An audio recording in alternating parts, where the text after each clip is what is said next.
The only people who don't want to disclose the truth are people with something to hide.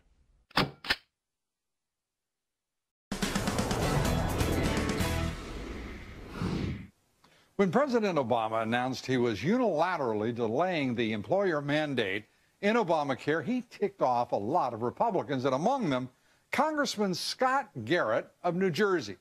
Here's the congressman earlier this month explaining why he takes issue with the president's delay. The president is basically picking and chooses on his own bill, the Affordable Health Care Act, also known as Obamacare, which sections he wants to implement and which sections he does not want to implement. No president has that authority to do so. Once a law is signed into law, he has to, under the Constitution, faithfully execute that law. Well, New York Times political reporter Jackie Calmes asked the president last week whether he consulted White House attorneys before he delayed the mandate. Here's what the president said, quote, "If Congress thinks what I've done is inappropriate or wrong in some fashion, they're free to make that case. But there's not an action that I take that you don't have some folks in Congress who say that I'm usurping my authority. Some of those folks think I usurp my authority by having the gall to win the presidency. And I don't think it's a secret that that's a secret. But ultimately, I'm not concerned about their opinions. Very few of them, by the way," he said, "are lawyers, much less constitutional lawyers." Really, Mr. President? You imply you're a constitutional lawyer, an authority on the issue, and that attorneys are rare commodities in Congress.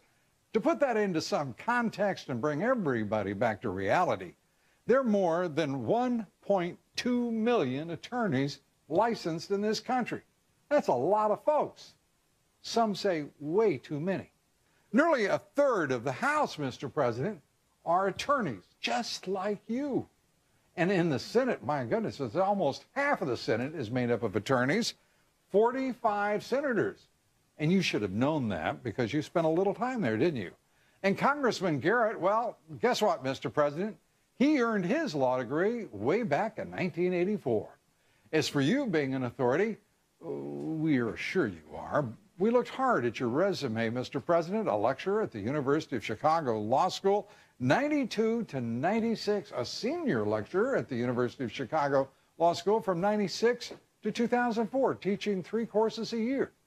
Of course, by 1997, you were a state senator, which prevented you from teaching full-time. That's 12 years of teaching at the University of Chicago Law School. But according to the New York Times, you didn't publish a single article on constitutional law while at the University of Chicago studying and teaching the Constitution. 0. That's, let me just add that up again. That's a 0. It doesn't exactly rival Harvard's Lawrence Tribe, do you think, Mr. President? So very simply, we don't know where you get off questioning the credentials of those in Congress who question your conduct under the Constitution. I personally would like to see fewer attorneys on Capitol Hill, certainly, and maybe one fewer, at least at 1600 Pennsylvania Avenue, is something that would be, well, persuasive to many. The only people who don't want to disclose the truth are people with something to hide.